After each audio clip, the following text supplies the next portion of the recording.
Toy gas bike. Ram एक होशियार लड़का था। उसे अपने घर की पुरानी मशीनों को खोलकर जांचना और फिर उसे ठीक से लगाना बड़ा पसंद था। वो अक्सर घर में पड़ी पुरानी मशीनों को खोलकर उन्हें ठीक कर दिया करता था। कभी कभार पड़ोस की औरतें उसके पास अपनी बच्चों की बैटरी से चलने वाली गाड़ियां लेकर आती तो राम उसे ठीक कर देता था। राम के स्कूल में एक लड़का बादल पढ़ता था। बादल बहुत अमीर था। उसके पास एक बेबी बाइक थी जिससे वह स्कूल आता जाता था। उसके बाइक को देखने को सारे स्कूल वाले उसके आसपास इकट्ठे हो जाते थे और बात करते। अरे वाह वाह, इस बादल की बाइक तो कमाल की है। अगर मुझे इस पर बैठने का मौका मिले तो मैं कभी ना गवाऊं। मुझे तो मजा ही आ जाए अगर मैं इस पे बैठूं। बादल उन सब की बातें सुनकर चने के झाड़ पर चढ़ जाता था। उसे बहुत खुशी होती, पर अपनी बाइक के घमंड में वो बच्चों से ठीक से बात तक नहीं करता था। एक बार बादल की बाइक स्टार्ट नहीं हो रही थी। राम वहां आया और बाइक को छूकर बोला, अरे बादल भाई, एक बार मैं स्टार्ट करके देखूं क्या प्रॉब्लम है। मैं जानता हूँ किस तरह बैटरी वाली बाइक को ठीक करते हैं। बादल ने राम को सारे बच्चों के सामने बहुत बुरी तरह बेइज्जत किया और बोला, तूने मेरी बाइक को अपने गंदे हाथों से कैसे छुआ? और मेरी इतनी महंगी बाइक को तेरे छूने की औकात नहीं है। चल भाग यहाँ से। अगर स्टार्ट नहीं हो रही तो मैं खुद देख लूंगा। तुझे इसके पास भटकने की भी जरूरत नहीं है। भाग यहाँ से, वरना बहुत पीटूंगा। राम रुआंसा सा चेहरा लेकर वहां से चला गया। घर जाकर राम बहुत रोया। राम के पापा राम के पास आए और बोले, क्या हुआ बेटा? स्कूल में किसी ने कुछ कहा क्या? राम ने सारी बात अपने पापा को बताई। उसके पापा बोले, अरे बेटा छोड़ो, ऐसे घमंडी लोगों की बात सुन क्यों रोते हो? ऐसे लोगों की मदद करना बेकार है। राम के पिता अगले दिन काम पर गए। वहां उनके मालिक के घर के बाहर एक टॉय बाइक खड़ी थी। राम के पिता अपने मालिक से बोले, साहब ये बाइक काफी टाइम से यहाँ खड़ी है। अगर आपके किसी काम की ना हो तो मैं अपने बेटे के लिए ले जाऊं। उसे बहुत शौक है टॉय बाइक का। राम का मालिक बोला, हाँ हाँ तुम बिल्कुल ले जा सकते हो। मैं तो इसे कूड़े में फेंक देता। मेरे बेटे की है, पर अब वो बड़ा हो गया।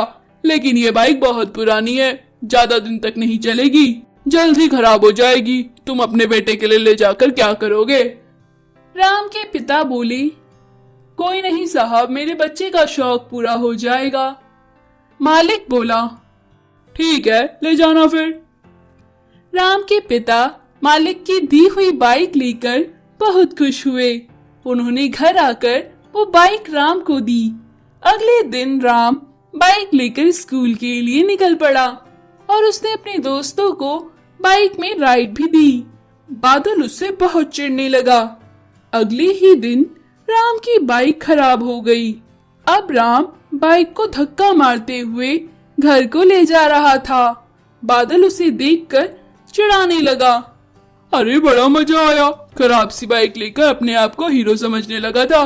मेरा मुकाबला करेगा। बादल के साथ उसके दोस्त भी राम का मजाक उड़ाने लगे। घर पहुंचकर राम ने बाइक को जांचा और पाया कि बाइक का इंजन खराब हुआ है।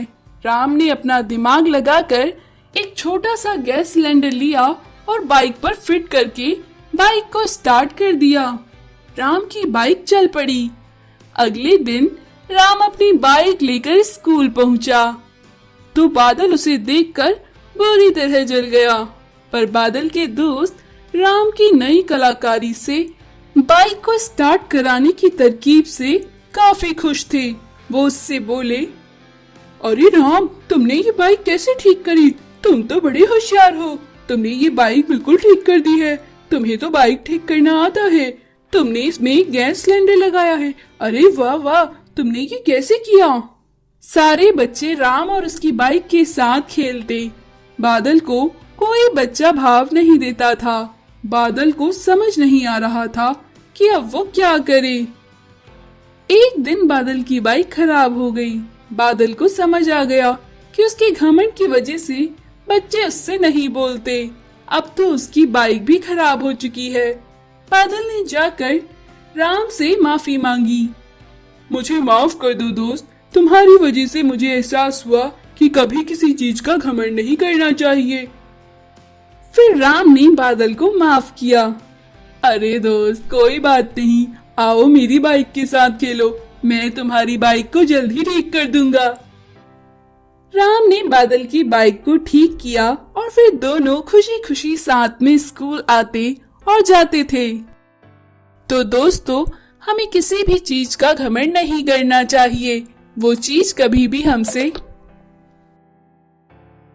झड़ोदा नगर में दो सर्कस दिखाने वाले रहते थे, मुंगेरी लाल और चुनरी लाल। दोनों भाई जानवरों को सर्कस में ले जाकर करतब दिखाते थे। बंदर का नाच देखो, बंदर का नाच देखो, रस्सी पर चलता बंदर देखो, बॉल पर चलता जानवर देखो, आओ आओ सर्कस देखो, मनोरंजन करो, आओ आओ सर्कस देखो। लोग उनका सर्कस देखने आते थे और खुश होकर उन्हें पैसे देते थे। उन्हीं पैसों से उनका और उनके जानवरों का खाना पीना होता था। एक दिन मुंगेरी लाल कहीं जा रहा था। रास्ते में उसे एक बाबा दिखा। बाबा ने उसे बोला, ए लड़के, वल्लभगढ़ को यही सड़क जाती है क्या? मुंगेरी लाल स्वभाव से थोड़ा नटखट था। बोला, नहीं, ये सड़क यहीं रहती है, आप इस सड़क पर चलोगे तो वल्लभगढ़ पहुंचोगे। बाबा बोला, तुम बहुत चतुर व्यक्ति लगते हो। मुंगेरी लाल बोला, हाँ वो तो मैं हुई, पर आपने ये कैसे कपड़े पहने हैं और ये अपने सर पे बालों का क्या हाल किया हुआ है? जटाएं जटाएं बंधी हुई हैं, कब से नहीं नहाए हो? ढोंग रचते हो क्या? हा। मुंगेरी लाल की बात सुन बाबा को बहुत क्रोध आ जाता है। वो बोले, ए मूर्ख, मैं तुझे श्राप देता हूँ, तू एक भैंस बन जाए। ऐसी मूर्खतापूर्ण बातें करने वाले को इंसान योनि में रहने का कोई अर्थ नहीं है। बाबा के श्राप से मुंगेरी लाल भैंस बन गया। भैंस बनकर मुंगेरी लाल बोला, बाबा मुझे माफ कर दो, मैं अनाथ रहा हूँ, कोई अकल सिखाने वाला नहीं था बचपन से, इसलिए मूर्खतापूर्ण बातें की, मुझे क्षमा करें। बाबा बोले, देखो, कोई भी कार्य ऐसे ही नहीं होता, इसके पीछे जरूर कोई मकसद होगा, वरना तुम्हारी बात सुन मुझे क्रोध ना आता। मैं तुम्हें श्राप दे चुका हूँ।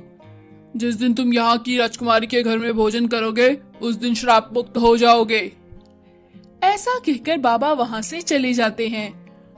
चुनरी लाल सर्कस में अपने भाई को ढूंढता हुआ, अरे मेरा भाई कहाँ गया रे? आज तो उसे रस्सी पर चलना था, अब क्या होगा? मुंगेरी लाल भैंस के रूप में उसके सामने आता है और उसे समझाने की कोशिश करता है, पर चुनरी लाल समझ नहीं पाता। अरे ये भैंस कहाँ से आ गई? हट यहाँ से। अरे भाई कहाँ गए तुम? तुम्हें तो रस्सी पर चढ़ना था। तभी भैंस रस्सी पर चलने लगती है, बॉल को घुमाने लगती है और सर्कस दिखाने लगती है। सारे लोग हैरान हो जाते हैं। उनका खूब मनोरंजन होता है और वो बहुत से पैसे देकर जाते हैं। चुनरी लाल भैंस और पैसे को लेकर रास्ते में जा रहा होता है। तभी सामने से राजकुमारी जंगल में शिकार के लिए निकली होती है। शिकार करते हुए शेर उनके सामने आ जाता है। शेर को देख राजकुमारी के सिपाही भाग जाते हैं और राजकुमारी नीचे गिर जाती है। शेर राजकुमारी पर हमला करने ही वाला होता है, तभी मुंगेरी लाल रूपी भैंस शेर के सामने आता है और शेर भैंस पर हमला करता है, पर नाकामयाब हो जाता है। काफी कोशिश के बाद शेर भैंस को नहीं मार पाता और हार मानकर वहाँ से चला जाता है। फिर राजकुमारी चुनरी लाल को कहती है, अरे तुम्हारी भैंस तो बहुत समझदार है, इसने मेरी जान बचाई। अगर आज ये ना होती तो मैं शेर का शिकार बन जाती। रात को राजमहल में आना, हम साथ में भोजन करेंगे और अपनी भैंस को भी साथ में लाना। रात को चुनरी लाल भैंस के साथ महल में भोजन करने जाता है। राजकुमारी राजा को सारी बात बताती है। भोजन के बाद राजकुमारी फल लेकर बाहर आती है और भैंस को खिलाती है। तभी वो भैंस मुंगेरी लाल में बदल जाती है। सभी की आंखें फटी की फटी रह जाती है। चुनरी लाल अपने भाई को गले लगाता है। मुंगेरी लाल उनको सारी अपनी आप बीती बताता है। तो दोस्तों, हमें हमेशा सोच समझकर बोलना चाहिए, दूसरों को अपने वचनों से दुखी नहीं करना चाहिए।